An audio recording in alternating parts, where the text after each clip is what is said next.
Muito bem, então vamos retomar, não é, a nossa caminhada pela Confissão de Fé de Westminster, ok?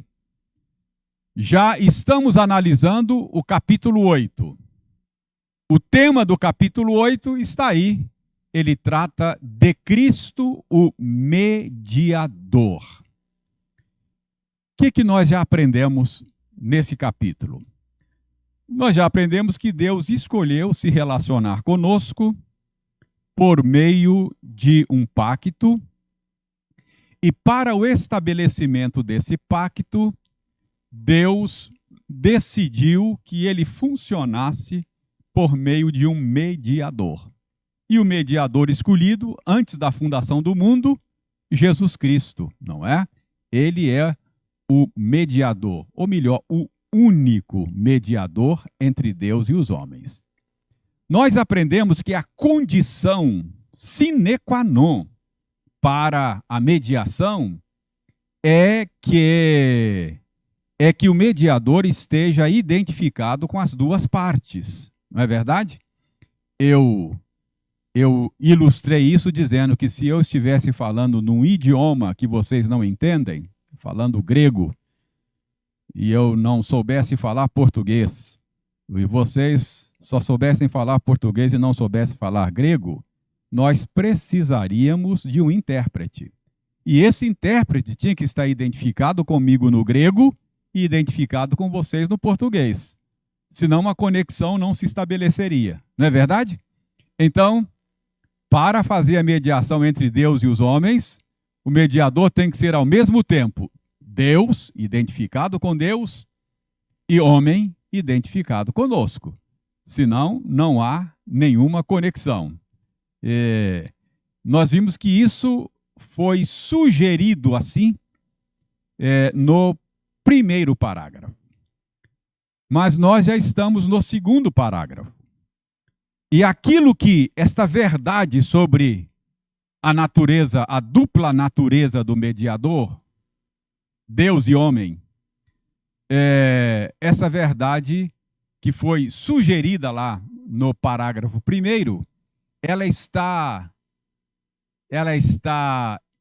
explícita, explicada, destrinchada no parágrafo segundo. Então, nós começamos a olhar aí o parágrafo segundo.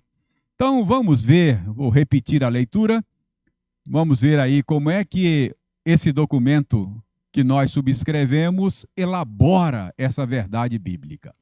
Diz o seguinte: o Filho de Deus, a segunda pessoa da Trindade, sendo verdadeiro e eterno Deus, da mesma substância do Pai, e igual a ele, quando chegou o cumprimento do tempo, tomou sobre si a natureza humana, com todas as suas propriedades essenciais e enfermidades comuns. Contudo, sem pecado, sendo concebido pelo poder do Espírito Santo no ventre da Virgem Maria e da substância dela, as duas naturezas inteiras, perfeitas e distintas, a divindade e a humanidade, foram inseparavelmente unidas em uma só pessoa, sem conversão, composição ou confusão. Essa pessoa é verdadeiro Deus e verdadeiro homem, porém um só Cristo e único mediador entre Deus e o homem. Muito bem, então nós vimos que aquilo que estava implícito, agora vai ficar explícito. O Filho de Deus, a segunda pessoa da Trindade, sendo verdadeiro e eterno Deus, da mesma substância do Pai e igual a Ele.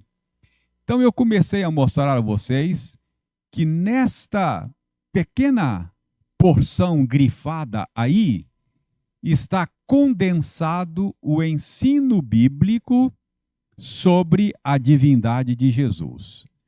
A Bíblia ensina que Jesus é Deus. A nossa convicção é que sim. Vocês sabem que há uma seita nos nossos dias que não aceita que Jesus seja Deus. As testemunhas de Jeová entendem que Jesus é uma divindade menor, mas que ele não é da mesma natureza do Pai. Isso não é o que a Bíblia ensina. Isso é um erro. Então vamos ver o que a Bíblia ensina. Como é que a Bíblia ensina que Jesus é Deus? Eu vou mostrar para vocês algumas maneiras algumas portas de entrada para você chegar a essa conclusão. Por exemplo, o próprio ensino de Jesus deixa claro a sua divindade. Veja bem, Mateus, nós já passamos por aí, é uma recapitulação rápida. Mateus 5, 11 e 12, Jesus fala de uma maneira que estabelece um paralelo entre a perseguição dos profetas do Antigo Testamento, que foram perseguidos por causa de Iavé, ou seja, Jeová, que é o nome para Deus no Antigo Testamento, e os apóstolos, que no Novo Testamento estavam sendo perseguidos por causa dele. Jesus falou assim para os apóstolos: vocês são bem-aventurados quando vocês forem perseguidos por minha causa. Porque assim também perseguiram os profetas que foram perseguidos lá, que foram perseguidos lá atrás por causa de Iavé. Ser perseguido por causa de Iavé e ser perseguido por causa de Jesus é a mesma coisa. Então Jesus se identifica com o Deus do Antigo Testamento, não é? Isso fica claro, que Jesus se considerava da mesma natureza de Deus. Então, os profetas do Antigo Testamento, eles transmitiam a palavra de Iavé. Por exemplo, como é que um profeta abria a sua mensagem normalmente naqueles dias? Veio a palavra de Iavé, veio a palavra do Senhor ao profeta Jeremias e disse. Aí dava o recado. Assim diz o Senhor, dava o recado. E Jesus, como é que Jesus, o profeta, transmite a palavra de Deus? Ouvistes o que foi dito pelos antigos. Eu, porém, vos digo. Olha só. Não é o Senhor diz, é eu digo que Jesus fala. Então, Jesus falava em nome próprio. Ele era o próprio Deus encarnado, dando o recado. Agora Deus não mandou recado. Não é? Deus veio. Não é? Então, o jeito de Jesus ensinar deixa claro, sugere pelo menos para nós que ele é Deus. Jesus coloca a lealdade acima, a lealdade a si mesmo, acima da lealdade da família. Vocês sabem que no cristianismo, lealdade à família é um valor elevadíssimo. Há um mandamento dos 10 pontos que Deus estabeleceu, que é honrar pai e mãe. Quando Paulo orienta Timóteo sobre assistência aos vulneráveis da comunidade cristã do primeiro século, Paulo diz que deveria receber atendimento da igreja aquelas viúvas que fossem, mesmo viúvas, que não tivesse família que cuidasse delas. E aí Paulo diz, porque aquele que não cuida dos de casa está negando a fé, é pior do que o incrédulo. Então, essas passagens bíblicas nos ensinam que a lealdade à família é um grande valor cristão. Mas Jesus diz que a lealdade a ele tinha que estar acima da lealdade à família. Ele diz, quem amar o pai, a mãe mais do que a mim, não é digno de mim. Então, ele amarás o Senhor teu Deus de todo o teu coração, sobre todas as coisas, de todo o teu entendimento. Então, Jesus se vê como o bem absoluto. mais digno bem, mais digno objeto do nosso amor, não é? Agostinho é que estabeleceu assim uma ordem de amores, não é? Você deve amar as coisas de acordo com o valor que elas têm. E o nosso amor maior deve ser atribuído a Deus. Jesus aqui, então, se coloca nessa posição de objeto supremo do nosso amor, não é? E da nossa dedicação. As passagens estão aí para você ver isso. E Jesus fala de si mesmo como a fonte da vida. Alguém leia para nós, João 6, 48. Pode ler também 14, 6.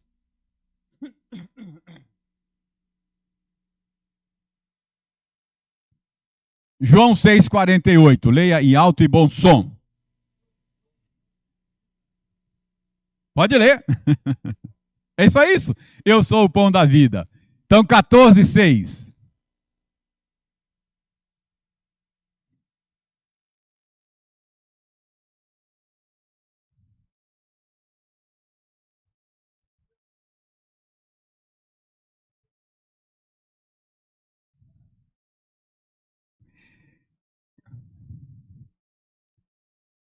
Eu imaginei que fosse uma outra passagem, mas essa passagem nos ajuda também. Há uma passagem em João que diz que, assim como o Pai tem vida em si mesmo, ele concedeu ao Filho ter vida em si mesmo. Quando Jesus diz, eu sou o pão da vida, ele está dizendo que ele é Deus que veio comunicar vida a nós. Eu sou o caminho, a verdade e a vida. Então, ele é a fonte da vida. Portanto, fonte da vida é o próprio Deus, que nele tudo subsiste, não é? Nele nós existimos. Ele é que comunica vida ao mundo. Então, o jeito de Jesus ensinar sugere para nós a sua divindade. Uma outra porta de entrada para você chegar na Bíblia e perceber a divindade de Jesus são os nomes e os títulos que o Espírito Santo atribui a Jesus na Bíblia. Por exemplo, Lucas 1,35. Lucas 1,35. Alguém leia para nós Lucas 1,35.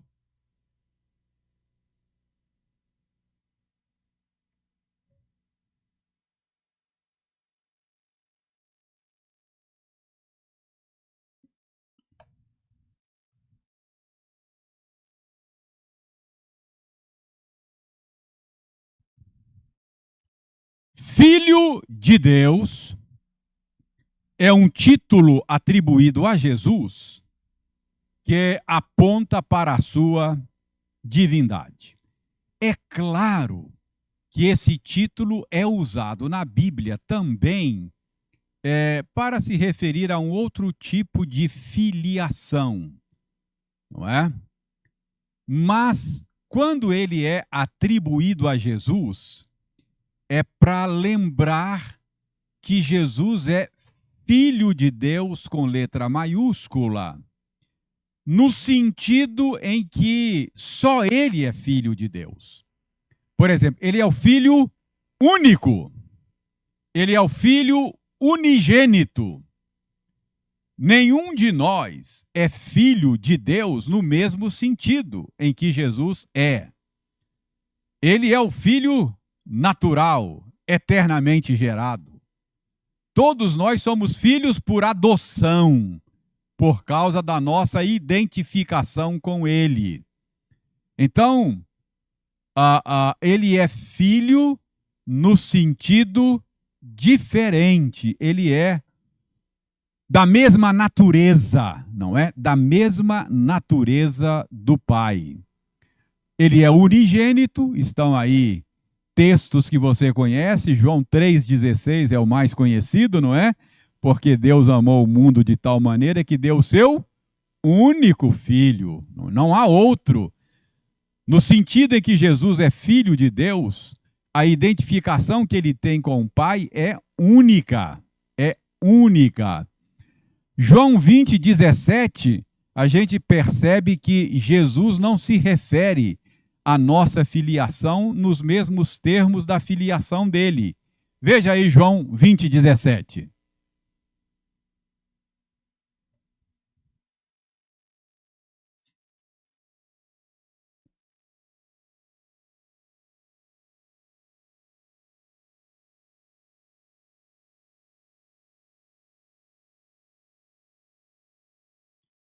Note, Ângela, que Jesus não fala assim: eu subo para o nosso Pai.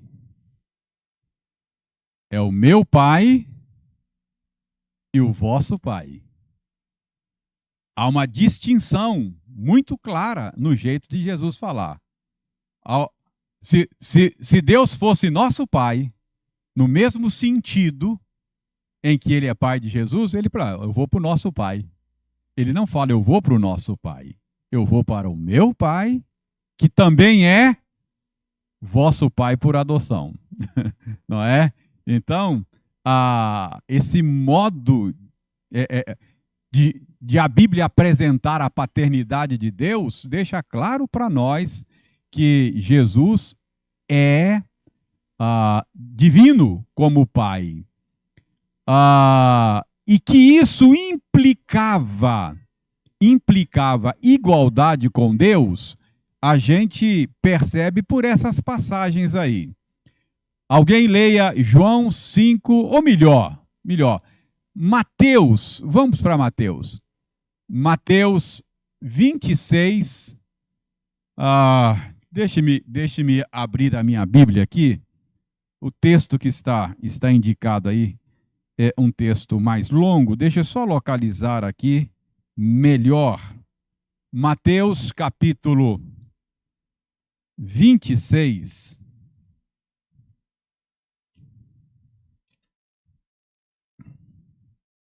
A partir do verso 63.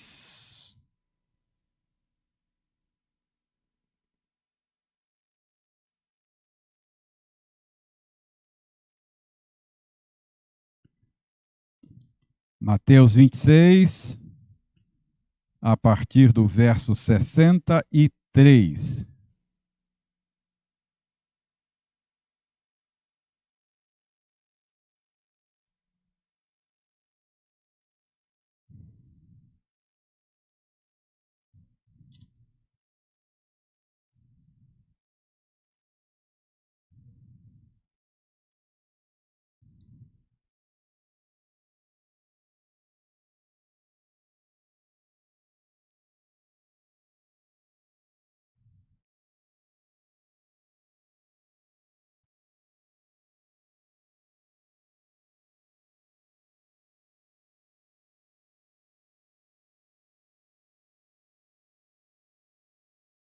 Até aí está bom, aí está bom.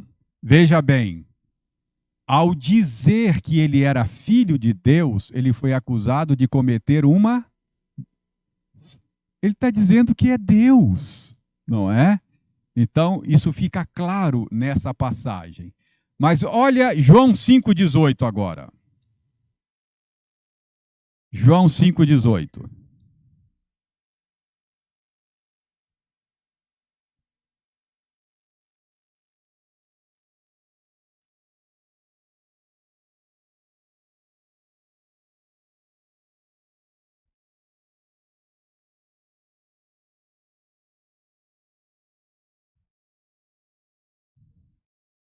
Viu? A perseguição contra Jesus foi endurecida quando ele disse que era filho de Deus. E está claro que os interlocutores de Jesus, os seus opositores, entendiam o sentido disso. Ele está dizendo que é igual a Deus, não é? Olha o 10:31 de João também.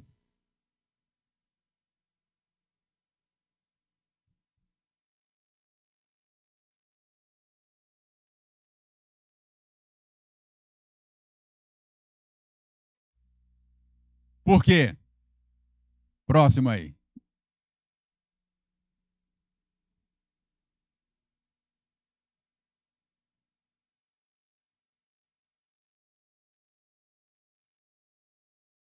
Ok, mas aí é só para mostrar então que eles já levaram já estavam tentando levar a cabo o desejo de eliminar Jesus, porque ele se dizia filho de Deus, o que significa identificar-se com a natureza do próprio Deus. Então, qual é o meu ponto aqui? Ao usar o título Filho de Deus, o que a Bíblia quer que você entenda? Que Jesus é Deus. Então, essa é uma maneira de você chegar à divindade de Jesus lendo a sua Bíblia. Pois não?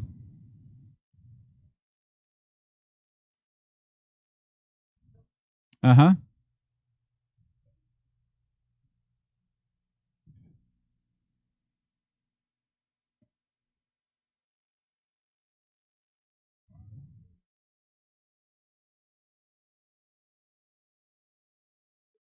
Uhum.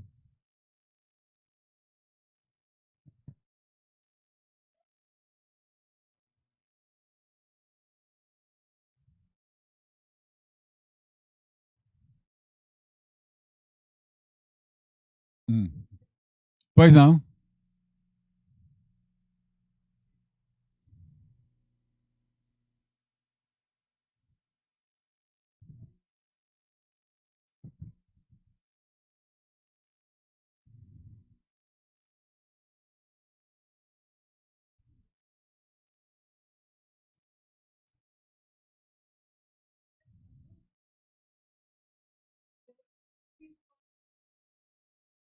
Aham. É o caminho que a, o caminho que a negação da divindade de Jesus faz às vezes é dizer que ele é um Deus de natureza inferior. Por exemplo, lá no, lá no terceiro século da era cristã, surgiu uma controvérsia, um presbítero chamado Ário. O ensino dele ficou conhecido como arianismo. Ele, ele propôs, é claro, a gente até pode entender o zelo do sujeito. Ele está querendo garantir o monoteísmo, não é? Ele quer garantir que, que há um só Deus. Então Jesus não pode ser Deus. Ele achava que isso prejudicaria o monoteísmo. Então ele dizia: olha, Jesus ele é criado, Cristo, Filho. Jesus é o nome da humanidade. Mas ele é criado. Não é que ele tenha sido criado no tempo. O Ário dizia, ele foi criado em algum momento na eternidade. Houve um tempo na eternidade em que ele não havia. Então, o Pai gerou um filho na eternidade. Deus não foi sempre Pai. Ele teve um filho em algum momento na eternidade. Portanto, Cristo teve princípio. Ele não é o Filho eterno do Pai. Não teve princípio no tempo, mas teve princípio na eternidade. Então, é Deus, mas de uma categoria inferior. E aí, vai lá para Colossenses, onde Paulo diz que ele tem a primazia sobre toda a criação. Aí interpreta isso dizendo, olha, tá vendo? Ele é o primeiro criado. Não foi criado no tempo, mas foi criado na eternidade. Mas a gente sabe que tudo isso é um erro. E essa ideia ariana, isso já foi, desde o concílio de Nicéia, já foi condenado pela igreja, e a igreja cristã não entende assim. Está claro pela Escritura, não é? Então, vamos lá. Uma outra maneira de você chegar a um outro título que a Bíblia usa, que indica claramente a divindade de Jesus, é o título Messias, Cristo, ungido. Vocês sabem que Cristo é um título, né? Incorporou-se ao nome. Jesus, o Cristo. Jesus, o Messias. Jesus, o ungido, não é? Então, Cristo é o título. E esse é um título divino. Por exemplo, quando no Antigo Testamento os profetas anunciavam a vinda do Messias, dizia que esse Messias era o Yahvé, era Deus, não é? Então, vejam bem, vejam Zacarias 2, 8 a 11.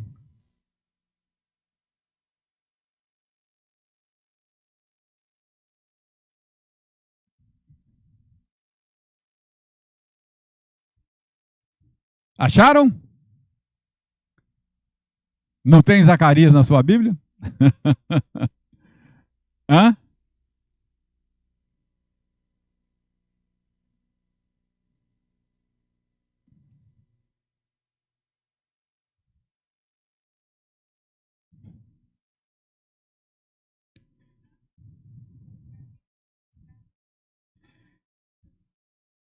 Preste atenção, Eliane, naquilo que você leu. Repita, Eliane, por favor. Ah, assim diz o Senhor dos Exércitos. Quem está falando é o Messias. O Messias aí é chamado de o Senhor dos Exércitos. O que o Senhor dos Exércitos diz? Ah, o Senhor dos Exércitos está falando. Ele, para obter a glória, ele me enviou. Então, o Messias enviado é também o Senhor dos Exércitos. Correto? Quando a Bíblia diz no Novo Testamento que Jesus é o Messias, quem está falando aí é o Cristo pré-encarnado. Não é que seria enviado às nações. Então, o título Messias, Cristo ungido, indica que Jesus é Deus. Olha o Salmo 110, 1.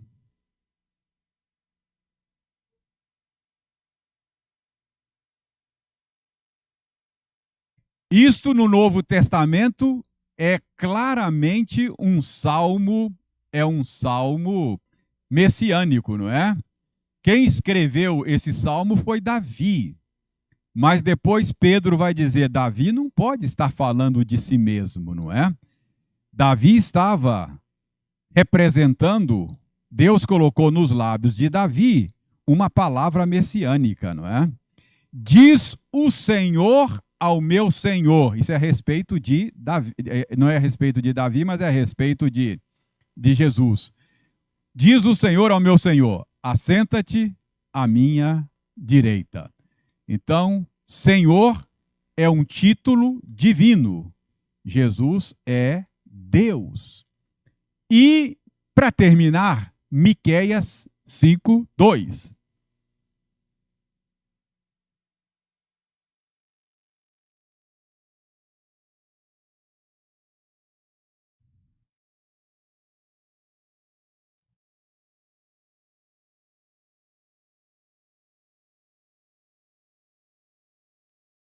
Olha, está dizendo que o Messias que nasceria em Belém é o rei de Israel. É aquele que é desde os tempos antigos, desde a eternidade. Quem é o rei de Israel? Quem é o rei da glória no Antigo Testamento? É Deus. Ele é o rei de Israel. Então, esta é uma profecia a respeito do nascimento de Jesus. O rei de Israel, que é desde os tempos da eternidade, vai também nascer em Belém da Judéia. Então, Jesus é Deus. Pois não, Silvio?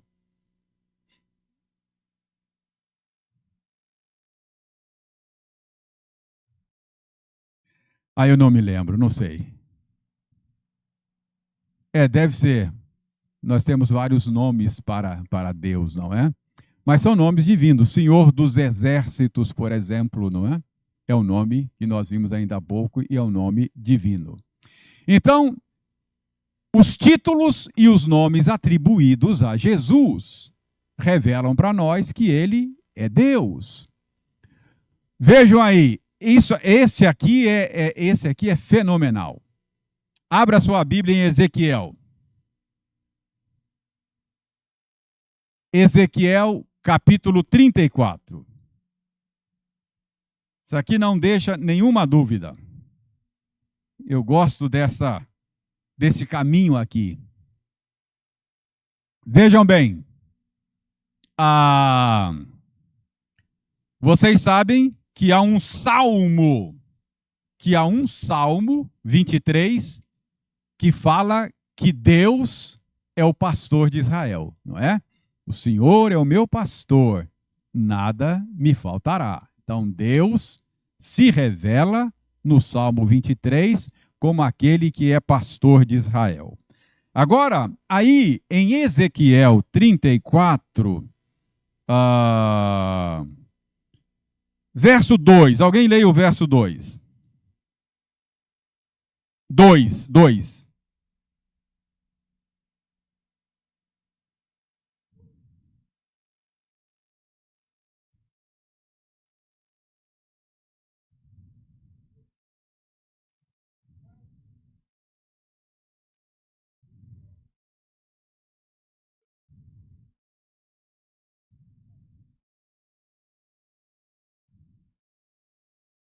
Ok, então o que nós temos aí, Osório?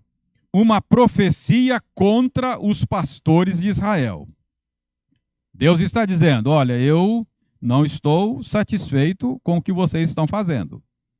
Vocês estão cuidando de si mesmos, pastoreando a vocês mesmos, em lugar de pastorear o meu rebanho. E aí, o que ele promete fazer, não é? Verso 11.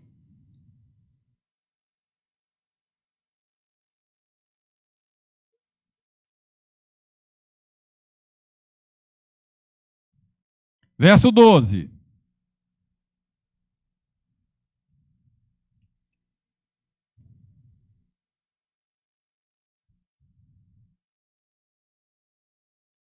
Ok. Vai vendo que o que Deus está prometendo aí agora, Osório, é o seguinte: olha, vocês não estão fazendo a coisa direito, eu mesmo vou fazer isso. Eu, pessoalmente. Deus dizendo: eu vou pastorear o meu rebanho. Olha o verso 15.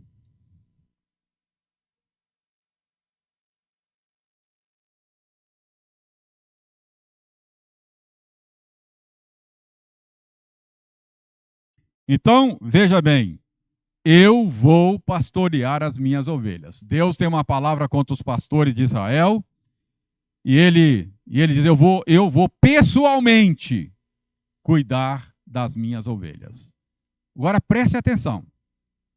Quando chega no verso 23, Deus fala como é que ele vai fazer isso, como é que ele vai pessoalmente pastorear o rebanho. Verso 23.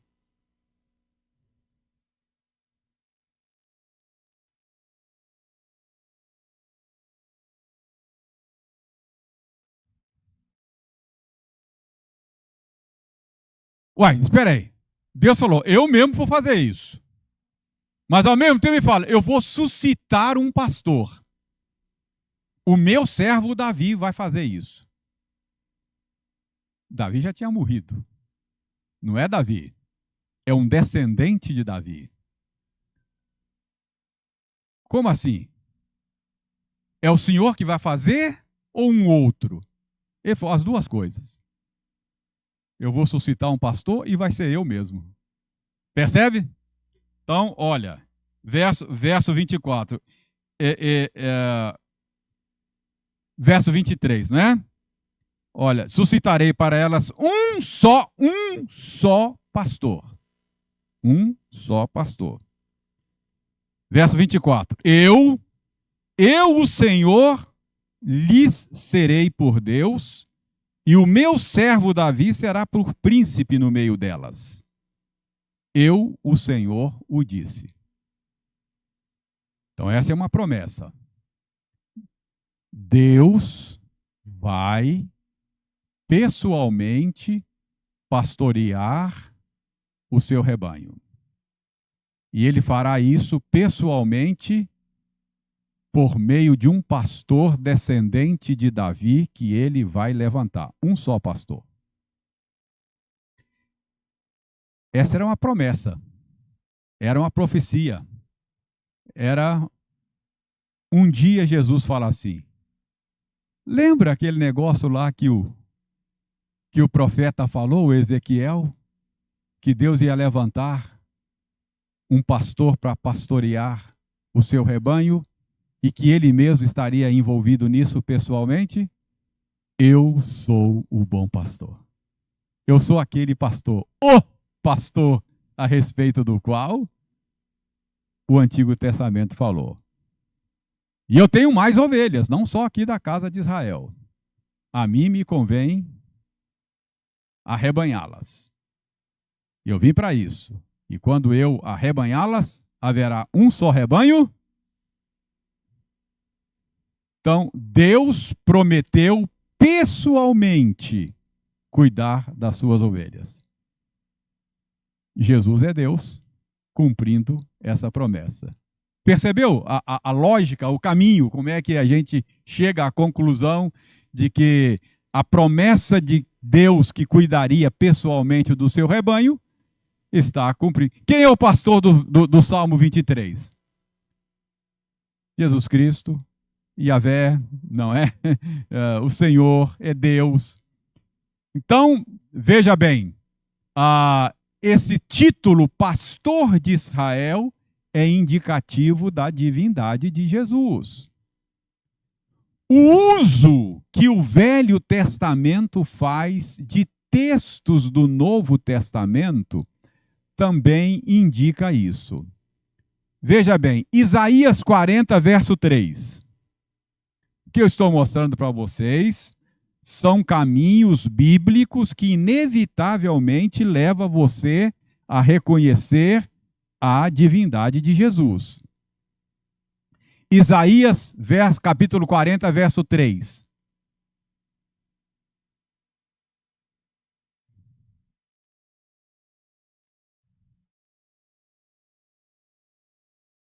Olha só, Marilza.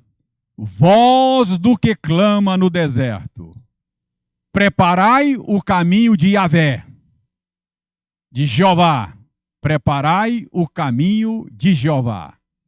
Então, quando você chega no Novo Testamento, o Novo Testamento pega essa profecia e diz que ela se aplica a quem? Não. Quem vai preparar o caminho de Jeová? João Batista, não é? E o João Batista preparou o caminho de quem? Ele diz, eu vim só para... Eu não sou digno de amarrar a sandália dele.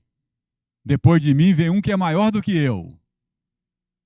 Então, o Novo Testamento, ao dizer que, quando Isaías falou, prepara o caminho de Jeová, estava falando de João Batista? Jesus, não, João Batista, é isso mesmo. Pois é, prepare o caminho de Jeová. É isso que diz o Isaías 40, verso 3, não é? O texto diz, olha, esse chamado para preparar o caminho de Jeová é João Batista. Logo, João Batista preparou o caminho de Jeová, que é Jesus.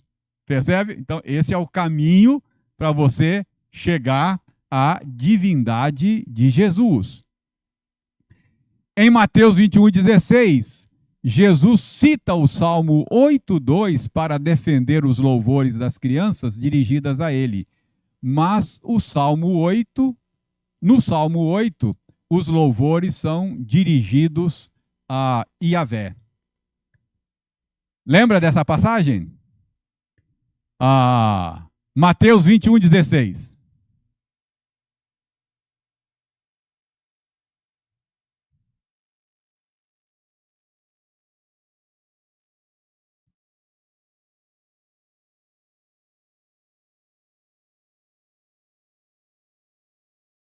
Veja bem, Jesus sendo louvado pelas crianças.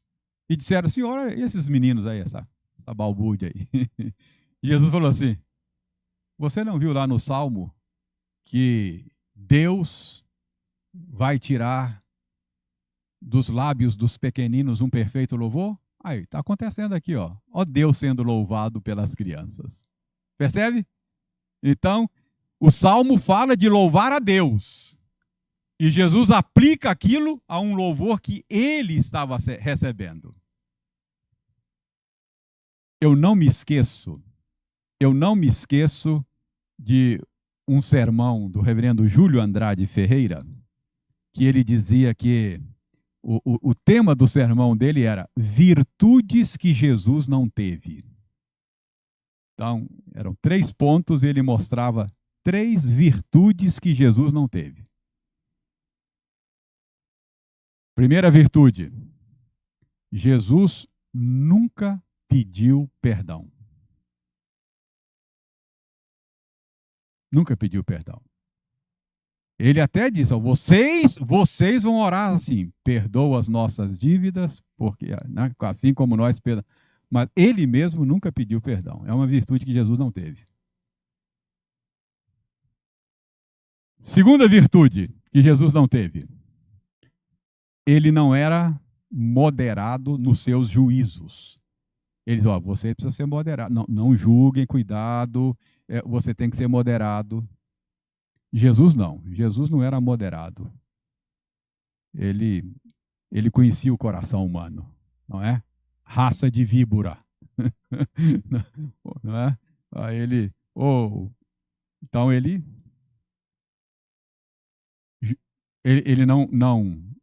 não era moderado nos seus juízos.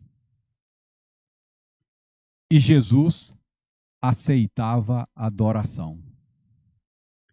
Lembra, por exemplo, quando João na ilha de Pátimos quer adorar o anjo fala, para, não, eu sou conservo teu. Não aceita. Lembra Paulo lá em Listra, não é? Quando opera aquele milagre e o pessoal acha que era um dos deuses pagãos que estavam entre eles, quis adorar Paulo. Paulo falou, não, para. Não é? Jesus aceitava adoração, não é? Tomé disse, Senhor meu e Deus meu. Jesus deixou irretocável, não corrigiu. Então, virtudes que Jesus não teve, não é? Para ele, ficava bem receber a adoração, que ele era Deus. Então, nesse caso, ele é Deus, né? Nesse caso, recebendo os louvores das crianças e lembrando que o Salmo 8 falou que Deus tiraria dos lábios das crianças verdadeiro louvor. Então, esse é um outro caminho. A maneira como o Antigo Testamento é citado no Novo Testamento deixa Jesus em pé de igualdade com o Pai, ok? E olha o Salmo para terminar. Olha Hebreus 1:8. Hebreus 1:8, que é uma aplicação do Salmo 45, versos 6 e 7.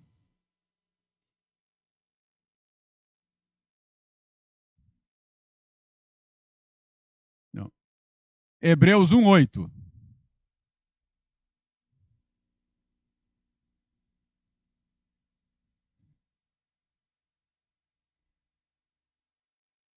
Então, está dizendo aí que é dito acerca do filho, não é? Não é isso? É. Deus nunca é dito a respeito dos anjos esse tipo de coisa. Mas a respeito do filho, a Bíblia diz. O que a Bíblia diz a respeito do filho? O teu cetro, entendeu?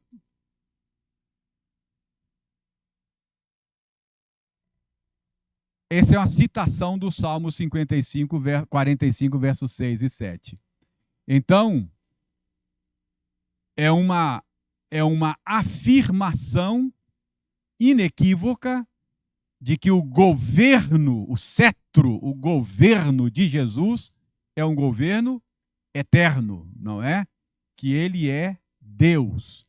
Só que o Salmo 45 está falando do governo de Yahvé, que é a mesma coisa. Ele é da mesma natureza do Pai. Então, irmãos, olha, atributos divinos, não é? Atos divinos são atribuídos a Jesus. Por exemplo, teve um dia que Jesus curou o paralítico, não é? Lembra lá que ele curou. Primeiro, ele perdoou os pecados, não é? Perdoados estão os teus pecados. Como assim? Quem esse cara pensa que é? Quem pode perdoar pecados senão Deus? E aí ele curou o paralítico para dar um sinal da sua divindade. Eles estavam corretos. Só Deus pode perdoar pecados. Mas Jesus pode porque ele é Deus. Todas as coisas foram criadas por intermédio dele. Sem ele, quem é o Criador? Deus, não é? Então, atributos e atos divinos, não é? A onisciência de Jesus, tudo isso aponta para a sua divindade. Ele está no mar, o mar fica bravio, ele está no barco com seus discípulos, eles ficam apavorados. Jesus estava dormindo, acorda, é acordado pelos discípulos, e ele dá uma ordem. Sossega, sossega, calma, calma, para. Até os amigos dele que estavam acostumados com ele ficam impressionados. Quem é esse que o mar obedece a voz? É o Criador do mar, é o Senhor do mar, não é? É o Senhor dos ventos. Então, esses atos, esses atributos de Jesus que você encontra na Bíblia, estão apontando para o fato de que ele não é nada menos do que o próprio Deus, da mesma natureza do Pai. Isso é muito importante. Se o Cristo no qual você crê não é Deus, você não crê no Cristo verdadeiro. Não é o Cristo da Bíblia. Então, essa é a primeira coisa. Tudo isso por quê? Isso é condição sine qua non para ele fazer a mediação. Então, nós estamos numa ponta da linha, que é a sua divindade, ok? Então, estão aí atos, não é? Ele sonda corações, ele perdoa pecados, ele realiza milagres, sinais da divindade. Podemos parar por aqui? Alguma pergunta sobre o que vimos até aqui? Alguma colocação? Sobre divindade? Próximo encontro a gente vê a humanidade, não é? Que é o outro lado da ponta. Ele tem que ser humano também, não pode ser só divino. Senão não há conexão entre Deus e nós. Eu disse a vocês que aqui nós temos